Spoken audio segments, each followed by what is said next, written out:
घुमा करके जो मारा सो जमुना खींची चली। जमुना कांप गई, दिव्य रूप में प्रकट होके चरणों में गिर पड़ी। राम राम महाबाहो न जाने तब विक्रमम। हे महाबाहो, दाऊ जी महाराज, मैं आपके विक्रम को पहचान नहीं पाई, आपका पराक्रम समझ नहीं पाई, माफ कीजिएगा। क्षमा मांगी तो छोड़ दिया। आज भी जमुना जी टेढ़ी मेढ़ी बह रही हैं दाऊ जी के हल्के प्रभाव के कारण। ये दाऊ जी का अनंत पराक्रम था। दुनिया वाले जितने दाऊ जी से डरते थे, इतने कन्हैया से नहीं डरते थे। कन्हैया को तो डरपोक रणछोर कहते थे। एक पौंड्रक नाम का राजा था, बड़ा पाखंडी था। पाखंडियों की अनादि परंपरा है, कोई आज की नहीं है। दुनिया को उल्लू बनाना, पापस्य खंडः पाखंडः, जो पाप का ही खंड है। पौंड्रक को भगवान बनने का भूत सवार हो गया। काशीराज इसका मित्र था, उसने कहा मित्र तू भगवान बन ही जा, तू भगवान बनेगा, मैं तेरा पुजारी बन करके प्रचार करूंगा, फिर जो चढ़ावा आएगा वो 50-50।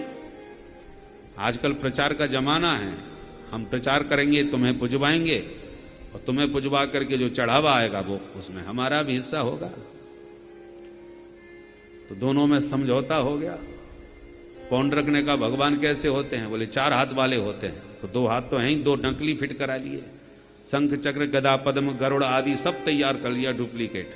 आकाश में उड़ने लगा, काशीराज प्रचार करने लगा। आज सपने में भगवान आए थे, मेरे से कह रहे थे कि आज मैं वैकुंठ से उतर के लोक मंगल के लिए जगत में आ रहा हूं, सबको कहो कि मेरे दर्शन करके अपना जीवन धन्य बनावे। सो महाराज जैसी गरुड़ पर उड़ता हुआ पौंड्रक धरती पर आया, काशीराज चिल्लाया, बोल पौंड्रक भगवान की। जब मेरा ब्रेस्ट कैंसर डिटेक्ट हुआ तो बहुत डर गई थी, बहुत घबरा गई थी। I felt my world went blank.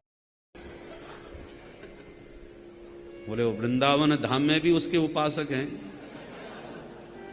Paundrak भगवान की जय बोल रहे हैं। देखो तो भोली भाली जनता, भेड़ की आदत पड़ जाती है, एक गया तो पीछे दूसरा। भाई इतनी भीड़ वहां पहुंच रही है तो कोई ना कोई तो दम होगी। भीड़ देख करके भीड़ बढ़ती है। परिणाम यह हुआ कि पौंड्रक की जय जयकार बोलने लगी। काशीराज बोला देखो कमाल हो गया, तेरी जय जयकार होने लगी, पर थोड़ी अभी तुझ में कमी है। क्या कमी है? बोले आजकल कृष्ण को भी लोग भगवान कहते हैं, एक बार में 2 भगवान नहीं होते। तो क्या किया जाए?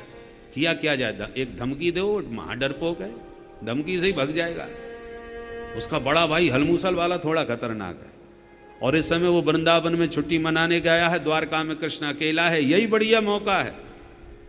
लिखो एक धमकी भरा पत्र, लड़ने की जरूरत ही नहीं पड़ेगी, वो महाभगोड़ा है, भग जाएगा। बस आ गया बातों में।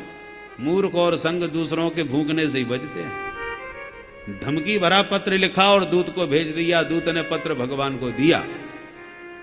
उद्धव ने आगे बढ़ के पत्र लिया। भगवान बोले पढ़ो क्या लिखा है।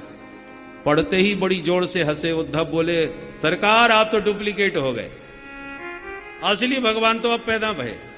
मतलब बोले इस पत्र में यही लिखा है सरकार, वासुदेवो वतीर्णो हम एक एव न चापर भूतानाम अनुकंपार्थम त्वं तो मिथ्याभिधां त्यज। हे कृष्ण, व्यापक ब्रह्म वासुदेव, आज मैं इस धरती पर प्रकट हो चुका हूं। वासुदेवो वतीर्णो हम एक एव न चापर। पूरे ब्रह्मांड में एकमात्र सर्वेश्वर सिर्फ मैं हूं, दूसरा कोई नहीं हो सकता। त्वं तो मिथ्या, तू अपने को भगवान कहता है, झूठा कहीं का। असली भगवान हम हैं। काय के लिए आए हो? बोले भूतानाम अनुकंपार्थम, जीवों पर अनुकंपा करने के लिए, कृपा करने के लिए हम अवतार ले चुके हैं। परित्राणाय साधूनाम।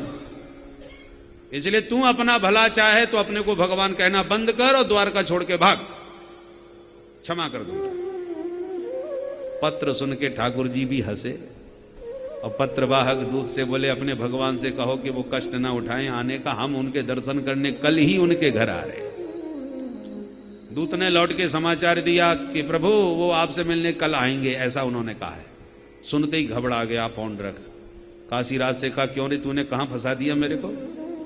कह रहा था मेरी धमकी से डर के भग जाएगा, वो भग नहीं रहा, मेरे पर आक्रमण करने कल आएगा, अब वो मेरे को जिंदा नहीं छोड़ेगा।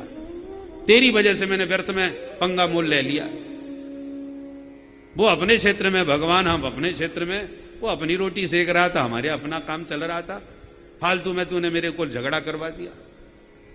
काशीराज ने कहा, चिंता क्यों करता भैया, भगवान बनने के लिए थोड़ी बहुत तो रिस्क लेनी पड़ती है। अरे भाई, जैसे वो जरासंध के डर के मारे भाग गया था ना मथुरा से, मुझे लगा कि तुम्हारे डर से द्वारका छोड़ के भाग जाएगा। इसलिए मैंने, कभी कभी अनुमान गलत हो जाता है। अब हो गया तो हो गया, देखेंगे, हम भी तो तेरे साथ में है भाई। चलो ठीक है, तो अब जो हो गया सो देखा जाएगा। दूसरे दिन भगवान ने आक्रमण किया। काशीराज ने कहा, वो सचमुच आ गया, पौंडरक तू भी दिखा दे जलवा। पौंडरक ने खटका दबाया, गरुड़ पर उड़ के आकाश में आया, सुदर्शन चक्र घुमाया। भगवान खूब हंसने लगे, देखो तो इस बहरूपिया को, कमाल का भगवान बन गया। अब धरती पर साक्षात भगवान कृष्ण धराधाम पर विराजमान हैं, तब भी डुप्लीकेट भगवान तैयार हो गए सामने। प्रभु के रहते रहते डुप्लीकेट बन गए, तो आज कलयुग में 5-7 भगवान पैदा हो जाएं तो कौन आश्चर्य की बात। आजकल भगवान भी विवादों में आ गए कि भगवान है कि नहीं। हर चीज में मिलावट कलयुग की ये पहचान है, हर चीज में मिलावट है, हर चीज डुप्लीकेट मिलेगी आपको। भोजन में मिलावट नहीं है, भोजन भी नकली, शंकराचार्य जी भी नकली हैं। 4 की जगह 40 हो गए आज, और जनता चक्कर में पड़ जाती है ये असली वाले हैं कि फर्जी वाले हैं।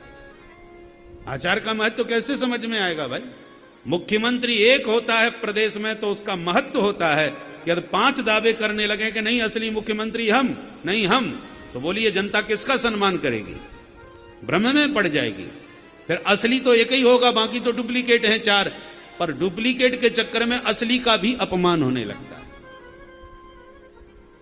क्योंकि उनमें कोई तो एक असली है। परंतु जब विवाद खड़ा होता है तो हर चीज के प्रति श्रद्धा नष्ट हो जाती है कि क्या झगड़ा चल रहा है। आज जगत गुरुओं में विवाद है, शंकराचार्यों में विवाद है, परिणाम क्या है, जनता की श्रद्धा विलुप्त होती चली जा रही है। भगवानों में विवाद है, नए नए भगवान तैयार हो रहे हैं। शाश्वत वैदिक रीति से प्रामाणिक जो परमात्मा के स्वरूप हैं रामकृष्ण आदि के रूप में, आज आपको रामकृष्ण के मंदिर इतने नहीं मिलेंगे जितने नकली भगवानों की तैयारी में मंदिर खड़े हो रहे हैं। ये स्थिति हमारे सनातन धर्म के हिंदुओं की मानसिकता की हो रही है। हम